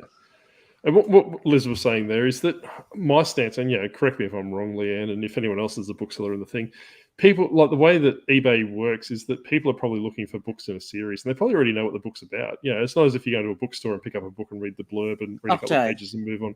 Octo. What? You're not a book selling person.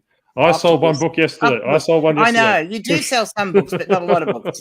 So you know, like, sorry, It's but not. yeah, It's no. not. It's not a browsing There are a thing, lot of though. people. No. There are a lot of people that buy books that want to see a short, you know, little summary of what the book's about, especially when you've got some, you know, weird ones.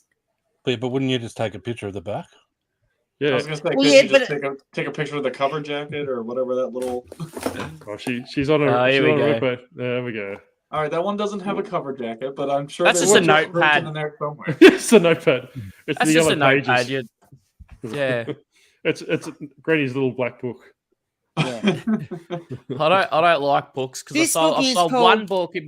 Okay.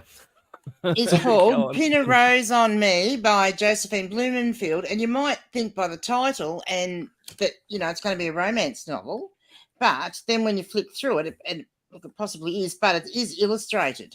So it's more likely that it's meant for I wouldn't say a kid, but, you know, perhaps a younger person's book. So, yeah, you kind of, with stuff, I'm talking stuff like this. Like, yes, a new book's going to have a description on the back. Yeah. But these older ones don't. I suppose that, you know, like if people are looking for that specific book, they're probably, would you go as far as But to they're say that they've not had it when they were a kid? Look, some people might be looking for that specific book or that specific author. But yeah, some people are just looking to put some new books in their collection. Books are a bit of a unique thing, and they're a little bit different to other things because people will see a book not knowing that they wanted it, and they'll look at it and think, oh, actually, I do want that. That'll go well in my collection, and they'll buy it. So it's a little bit different to a lot of other things. That's all I'm saying. Yeah, I suppose. Yeah, like I said, it was just, I suppose, my limited experience. Oh, there we go. Anthony, you got a bit of controversy. So did you get kicked off Rocky Top? Why did I get kicked off Rocky Top Live? What I didn't get did I kicked miss? I don't know. Now I'm missing something. What are you talking about, Chris? He's still on Rocky Top I Live. don't- He's got his other phone in the bathroom. Okay. Don't listen to Anthony. He puts me down a lot, like every day.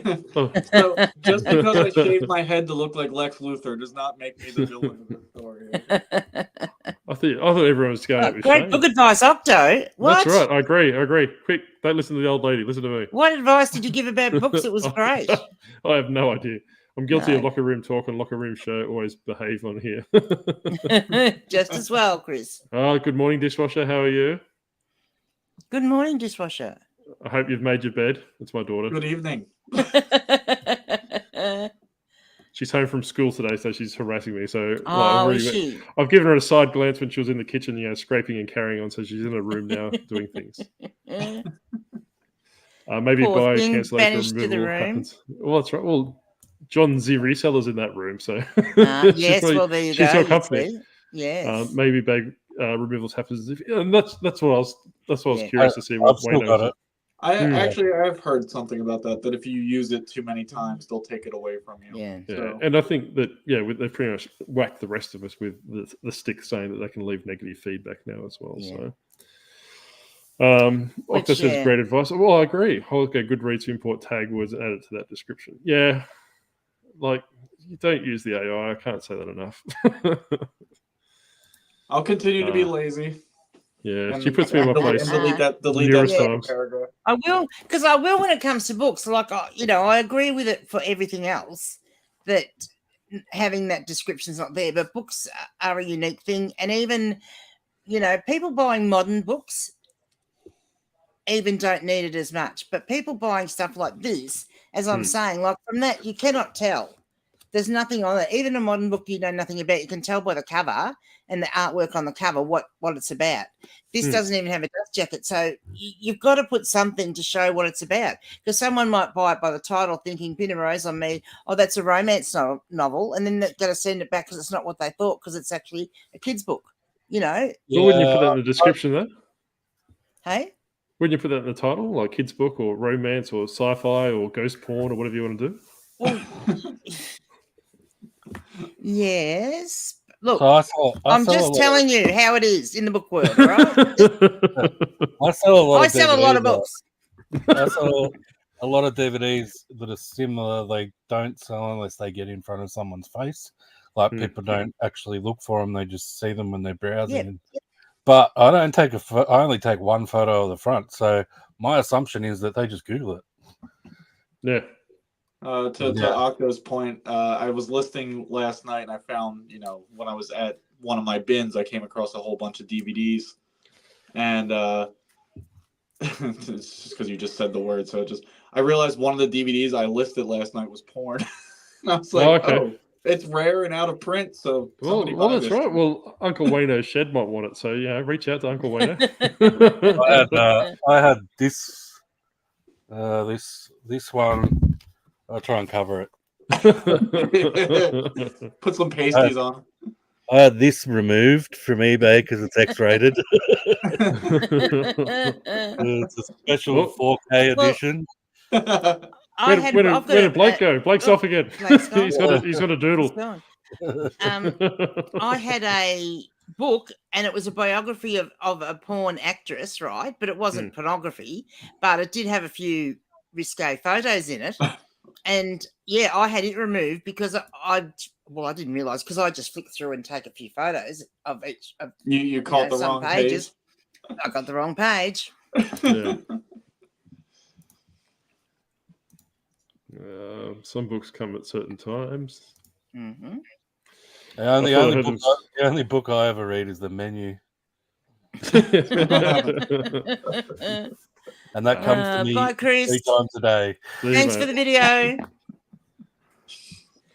Oh, goodness. So I've heard about people saying to use like templates and stuff. I just don't know, like, is it easier to do, would you say, if you're a more niche down store, like you only sell certain categories? Like I sell anything I look up when I'm thrifting. If I can make money on it, I list it. So I don't necessarily have like a thing where I'm like, okay, well, I'm going to do 50 action figures today. I'm going to do, 20 Hot Wheels cars. I'm going to do 30 DVDs, 40 books. Like I don't have anything like that. I just go through my bins and pick something out. So if you're I like that terminology, Rob. If you're going to sell DVDs occasionally or books occasionally, it doesn't hurt to have a template for them. And then if you pick 5 up at the op shop or the thrift shop, you come home, you got your template there ready, and all you got to do is put your title in. Like I only, for DVDs, for instance, I only put the title in, and they make you put the name of the movie in, and I put the genre in. I don't, and sometimes I put the rating in because it's just automatically there anyway. But I don't think many people search anything other than the genre. But it's so quick. Like, even if you're an everything seller, like I've got templates for all sorts of different things. So when I do go on those sort of things, like I've got a template for each one. Yeah, I agree. And I have too. And like, even if you're doing an everything, as you say, everything seller, Wayno, don't you? Like you're going to have that thing like combined shipping is available. So, you have 30-day free returns. You might have that written in there, that sort of basic stuff that you're using every day. And if it's wording that you find that you constantly use over and over again, you can still create a template for that. Yeah, template for that. But templates are fantastic. Sometimes I've maxed out my templates and I've had to delete a couple to make a new one. So Yeah, well, like the only this is why I always have my description. My description is the same for everything I sell, which is just a link to my store, and that's it. But I do have to copy and paste the condition now, like I said before. But the only template that I've got that has more than just my link to my store in it is for clothing because of measurements.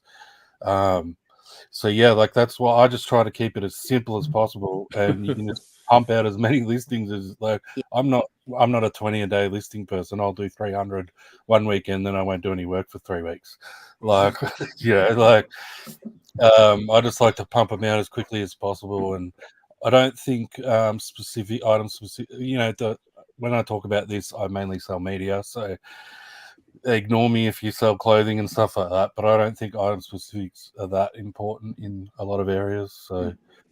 Yeah, I think there's certain ones that are, and I mean, I think clothing-wise, with men's clothing, they're certainly not as important because generally men are buying clothing for themselves, and they're not going to search by those item specifics maybe other than colour, you know, or that sort of Yeah, thing. or But like women, you have to put in, like in the men's, they're required.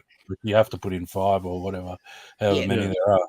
Same with the women, but like Yeah. I sell clothes as well, and you know, I do clothes a lot differently to what I do media. Like media, I do all sitting at my PC. I find it way quicker.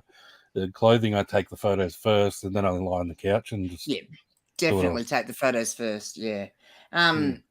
But even with the women's one, like the item specifics, even the required ones, like there are more than there are for a lot of other categories, which is a pain in the butt. But and they have silly things like that's why I like the Poshmark. I mean the Poshmark, the Depop idea, because like they have fabric and then they also have material, like, and people get confused, and that's what I talked about last night in my nugget, because like fabric is what the fabric is like. So denim is a fabric, but denim is made up of cotton. So cotton is the material, denim is the fabric. But then there's a lot of things that you don't know. How do you describe some fabrics? What type of fabric is that? Just, I'll tell you, I'm a very, very casual clothing seller, and I don't know. Most of the time, I don't know what it's made out of. I just, if it's not required, I leave it, and if it is required, I just Cotton. pick one. Like people don't care. People really don't care. I want to know what Blake does. Do you do template? Because you do clothes mainly. Yeah, I've got a template. Or you sell similar off your own shit. I don't do that because I've messed it up 2 times where I've doubled up on the SKU and I can't find the item and I have to go digging around. So I don't do that anymore, but I've got a template with nearly everything filled out for every single type of item I sell. So every different kind of shirt, every different kind of pants, jeans, everything. I've got a different template all set out and pretty much pre-populated. There might be a couple things I need to sell, but for the most part, like stuff like fabric, like I've said before, it doesn't, not a lot of guys search for that stuff. No. So I usually leave that blank. But just, yeah, I've got templates for everything. That the bulk of what I sell is, so I'll just put in the title, put in the price, and it's done pretty much with the photos. So yeah, it's pretty simple. Like women's clothing is a lot more difficult because women seem to be a lot more picky. But that's yeah, but for the men's stuff, it's pretty straightforward, really. Like we've talked about it before too. Like the worst specific is color because you're colorblind and so am I. Yeah. Oh, it's the worst. Yeah. No. They both know not to ask me for colours. I just randomly send photos to people and say, "What color is this?" And you get 6 answers different. So Shane, that's Uncle Wayno's movie channel, mate. So he's more active on that one. So if you want to slither across there and give him a subscribe there. I'm but only active on that one. I was going to say I've also dropped his other one down the bottom as well. So if you want to, subscribe to both. So I think that's funny about the color thing. There's Samantha will tell you. There's been plenty of times where I'll take a picture of some random clothing item because I don't list a lot of clothes either. I'll send something. I'm like, what color is this? I can, and she'll be like, it's lavender. I'm like, cool. I was going to call it pink. Yeah. I do the same, but then I'm like, what color is lavender though? Yeah. I like to genuinely don't know. What's the basic color of lavender? If you go to Blake's store, it's all grey. That's the listing. Grey shorts, grey just runs a black and white filter over everything. Yeah. Most of the time, I'll ask my partner, and she'll be like, "Oh, it's like a grey blue," and I'm like, "Is it grey or is it blue? Like, what is it more?" Because I don't know. Oh yeah, it's kind of a bit of both. You're not helping. I get color's the hardest thing. When you send pictures to people, sometimes the pictures come out, they look a bit of a different color, and then they'll come back to me and say, "Oh, it's purple," and I'm like, "Are you sure though? Because I don't think it is." I need to remember to wear these a bit more often because I don't ever use them. But Graham, what have I ever done to you? That's not very nice. I'll tell you what, we wanted to get the pitchforks out this morning. That's right. Do they forget to do that? Do they make much difference, Blake? They actually do. Yeah, it everything kind of has a slight hue to it, but it helps with the separation of different colors. Like I can actually tell between blue and purple and and like green and brown and stuff like that. Like, yeah, which does help. But It sounds like you're the same as me. Like, I am, but I'm nearly every color. Like, I'm terrible. Like, I always get 0 on the Ishihara Hiroshima bloody test thing. Like, Yeah. I'm pretty much stuffed. So they do help. That they're not you perfect. must be worse but than me. Yeah, I'm pretty bad. I've had like my mum's talked about, I think, buying me those glasses, and I said nah, I don't, because I wouldn't wear them for a start. I don't like wearing glasses, but I can see most colors. It's just the way I explain it to people is like it's almost like I didn't really learn the difference between blue and purple. Yeah, like certain that's shades. What it's like for me. Yeah, I could see the difference, but I don't know what color it is because you basically got to reteach yourself all those different colors, and it's extremely frustrating. There is an app that I've actually got on my phone though that I could send you, but it's basically it emulates the person with a certain kind of color blindness, and whatever you hover it over, it'll tell you exactly what the color actually is. And it actually is really accurate. So I've been using that a fair bit too. So yeah. I should check that out. Yeah, but hello, Roman. Don't forget to check in Roman's show on Saturday. Hello, Roman. Sunday for the Australians. And Samantha will be on there. Yep, and apparently he'll be wearing my costume. Apparently, I'm shedding a lot of these costumes by the time. Man. Yeah. She won't be late. Yes, you will. There you go, Wayno. You got a couple of subs, mate, so I can help. You're closer to your 1,000 subscribers. You're beating Leanne and I at the moment for subscribers. I almost filmed a video the other day, but I couldn't be bothered.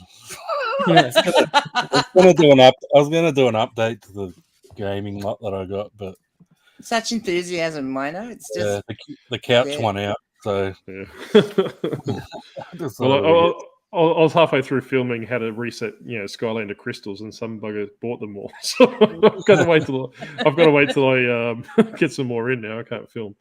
So that's Wayno's very inactive channel. So if you want, you can go there and subscribe to that as well. There's a video from like 3 weeks ago, so that's not too bad, I guess. I might do the live show again one day. I tried to do it last weekend, actually. No, I wanted to do it, and then I forgot about it. It looks very serious. She's always serious. Whenever she gets when she gets very passionate about books, Roman, she goes off. Yep. Well, I just, look, Octo's probably a more experienced seller than me with a lot of things, but not with books. Just generalized. Mm-hmm. All I know about books is to buy the obscure ones. if it's like witchcraft or paranormal or anything along the lines of that, buy those and stay away from Twilight. So, checking his watch to make sure he's thrifting on time today. I got to take photos. Book people and book collectors are a bit different. Yeah. There you go. Grey blue is periwinkle, Blake. Tell Lisa to sort it out. That's great. Pity that's not a specific on eBay. Well, there you go, Roman. Where were you 45 minutes ago, mate? We had all the I suppose a giant love in here. You're kidding, right? Sarcasm. Oh no, we're going to start another fight now. Matt the Aussie Flipper. Well, he's a flog anyway, so who cares? Oh yes, well. Yes, I was joking. Yeah, there's a few people in here, Sam, that you probably have to do contrary to what they're saying. Not about Matt. Yeah, well, Blake got a link for your glasses. Would make be a great present for her bros. Yep, I'll put it in the chat. They're pretty expensive, aren't they? Hey, yeah, I got the most expensive frame because I got a big head. But the cheap ones start at like 300-ish. I think mine were about 550. But they're not too bad. They actually do work pretty well. That's right. The amount of men that have been trying to pick him up has gone up exponentially. So yeah, maybe your brothers are that way. So there's the website there, and you do the colorblind test, and it'll tell you pretty much what glasses you need to get. Just don't do what I did the first time and accidentally buy the sunglasses, because then you'll be inside with these dark as sunglasses. Oh no! Yeah. I guess they could be very handy, like to have them like as sunglasses for driving and stuff, so you know the color of signs and that too. Oh, it is. You can use there's still a reasonably dark tint on the indoor glasses. Like you can see there, like it's still pretty dark. But I went outside, sort of thing, and it was weird because I walked outside when I first put them on, and my grass was like different shades of green. Like it wasn't just. I was going to say, did it look color. the same? Yeah, it was weird. And then the flowers and that sort of stuff are like really vibrant. So I was like, oh my god, I've been living weirdly my whole life. So yeah. It's funny. It's funny at the end that you said. So you can see signs and stuff when you're driving, because that's one of the questions I get asked the most. Like, how do you tell which traffic lights which? Yeah. Well, everyone knows the red's on the top. Top, middle, bottom. Yeah, exactly. Yeah. Exactly what I say too. And if the middle one's going, you just go as fast as you can.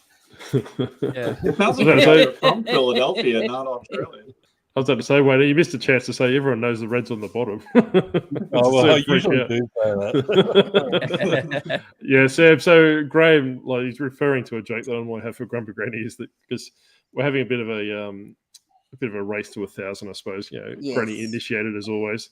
So I try and slow her down by getting people to unsubscribe to a channel. So don't worry.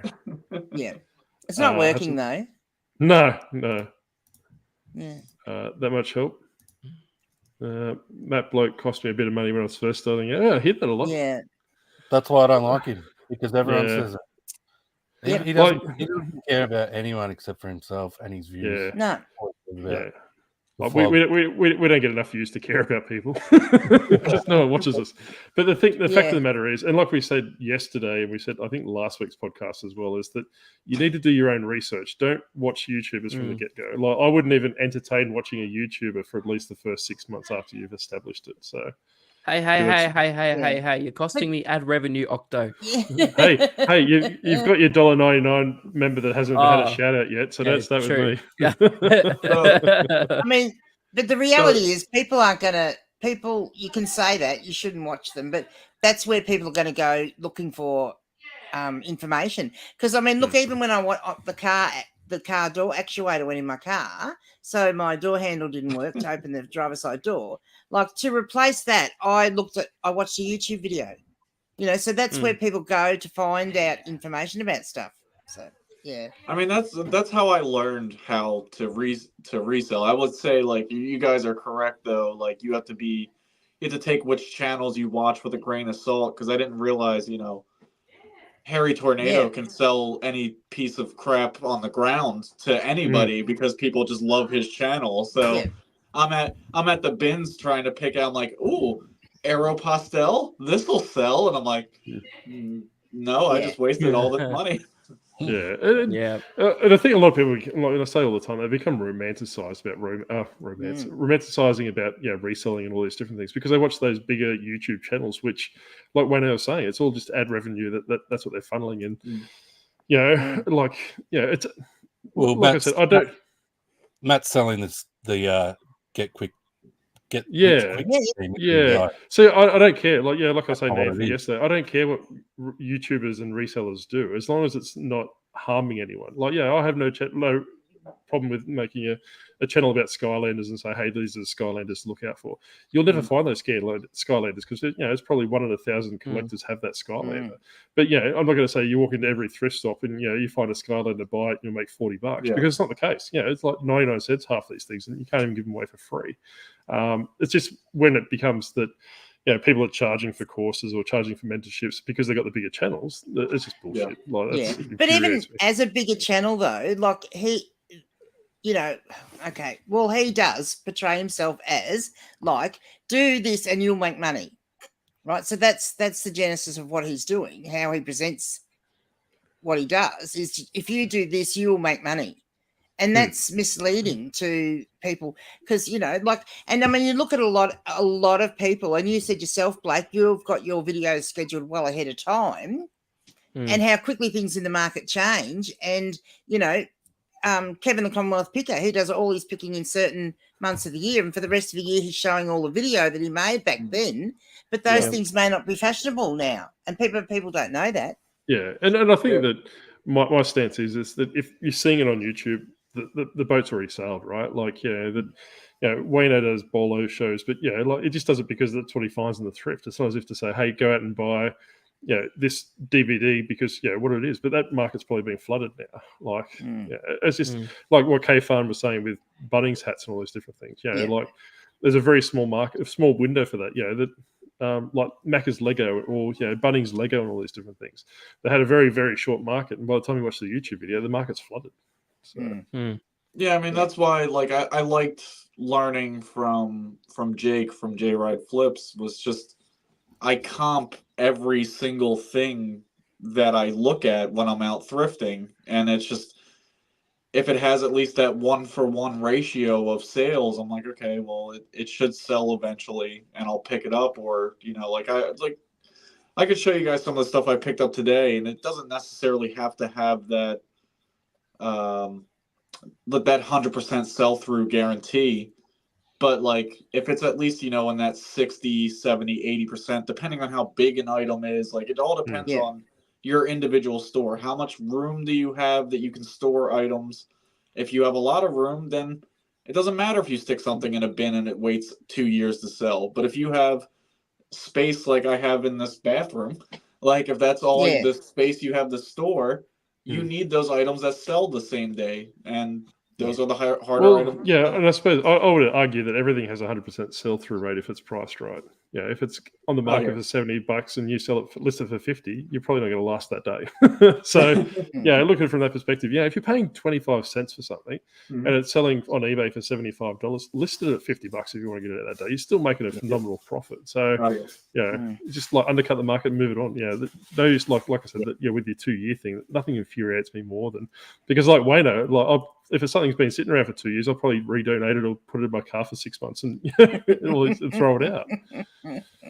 Shane, can you just go back to Shane's comment, please? Yeah, Shane, look, we do quite often get the comment that people are listening to us when they were trying to work, but they don't actually get much work done. So, sorry. I used to like doing that, and then I got roped into doing this, so... Oh, roped in. Get any work done. Yeah, I know. Geez, the stalker says you got roped in, Grady. It's my doodling. Yes. He got bound and gagged and dragged in. Yeah. Yes. But, we had to bind him and gag him. It was the only way we could stop him from doodling. So, all right. I've got to wrap this up because apparently I've got prior arrangements. Oh, hello, Chris. How you going, mate? Bell Resells. So Sam, Granny, can you just pop into Sam's channel and drop a channel into the chat? Apparently she's posted 100 subs if you can. And can you do Anthony's as well? I can. It's almost unachievable.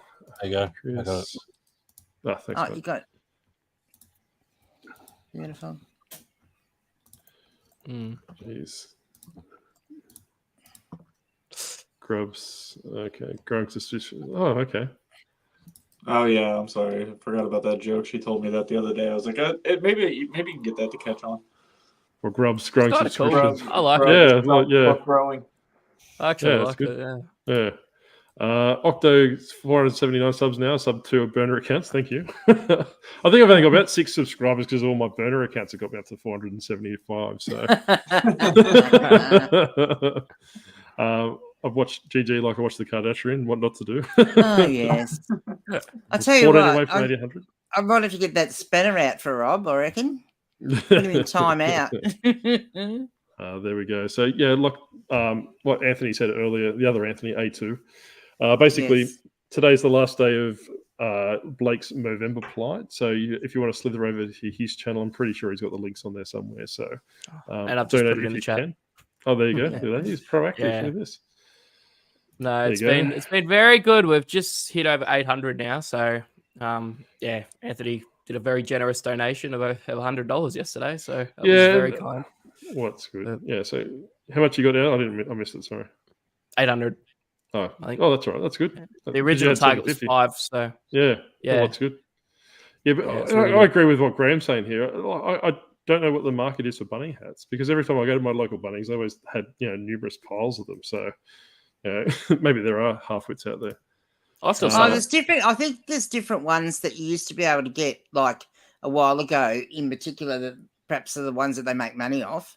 Yeah, okay. I don't know that the average one that you go in and buy now over the counter that you would. Well, I'm the same as Could be Cassie. wrong. Whenever I see, like bolos or stuff like that, if it's obscure items, right? Wayno with his magician DVD or what? Is it magician? Isn't it, Wayno? What? Oh, The magician. Yeah. That DVD you'll probably find once in a blue moon kind of thing. But if it's just a Bunnings hat or or something so obscure, it's kind of gone as soon as it's been said. I think you should just always comp anyway. The market changes so much. Yeah. Like, you shouldn't really be following YouTubers Advice to find specific like DVDs Yeah. or whatever.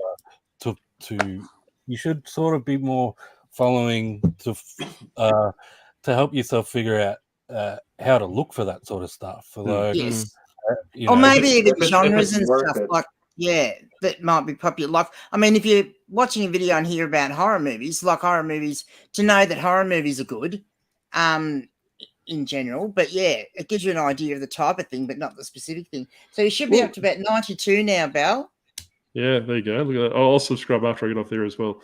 Wayno's right. I'm pretty sure that we said that in the last podcast as well. I can't remember what I said, but you need to do your own research. Like, if you're going full time on the basis of I watch Grumpy Granny exclusively, or I watch Blake or Wayno or Anthony, you're gonna have a hard time.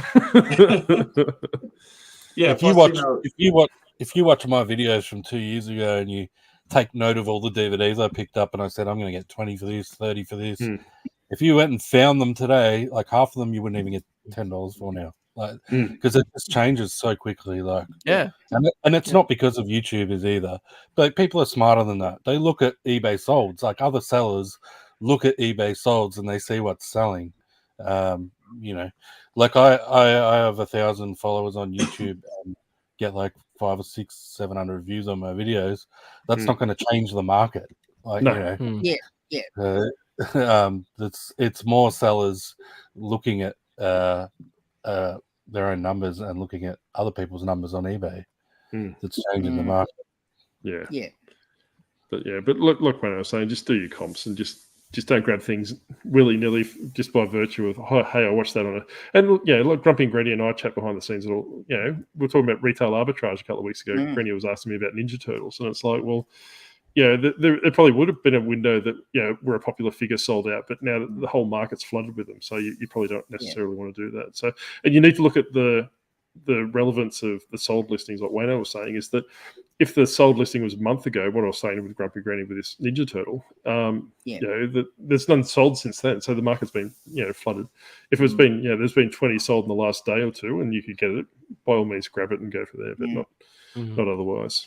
There's actually some Ninja Turtle DVDs that go for heaps, and there's a ton that don't go for anything, but there's some that go for heaps, and I think they've even gone up in price recently. Yeah. Wow. Well, I found a DVD. I think it was a 2006 series. I can't remember that one. I showed Wayno ages and ages ago. When it sold same day for $130 to the States plus post. It was just like a normal kids DVD. So Fast Forward, it's called. Teammate Ninja Turtles Fast Forward. Yeah. No, it wasn't that one. It was a different one. I think. There is other ones as well, but I think they've probably gone up because of the Mutant Mayhem movie. Mayhem movie that just came out. So that's another thing. Actually, people don't reselling channels don't talk about a lot is trends. Like if I think very surprisingly, somebody in one video I watched recently was like, it might have been Commonwealth Picker, but he said something along the lines of like, there is a new Peanuts movie coming out, so like if you have old stuff in your collection, like don't go rush out and buy Peanuts stuff, but it might help you if you want to look up some of the stuff you've already got sitting around your house when that movie comes out. Like, take a look at it again. Like, look at it as the trend starts to go. Don't. Yeah. True. But I think, having said that, I've got my very unimpressed dishwasher in front of me, wanting me to drive her into town. So I will having been banished to her bedroom for like nearly 2 hours, I don't blame her. Yeah, I know. She was doing something for school tonight, and she needs to go buy lollies and candy and whatever else crap she wants to buy. So I think I'll have to say goodbye to everyone. So obviously I'm not hard up for watch hours, so I don't need to drag this live on for 4 hours. So, yeah. but thank you very much, Anthony, Blake, Wayno for popping on, and Grumpy Granny as always. But make sure you check out their respective channels and subscribe. And obviously with Granny, unsubscribe and unlike her videos just to give me that competitive advantage that I so desperately need. I got one of those too, Granny. Look, oh, there we go. Yeah, exactly. But anyway, we'll catch you again next week. Thank you very much. And if you're watching the replay, welcome and goodbye, and we'll see you next week. And leave a comment. Take care.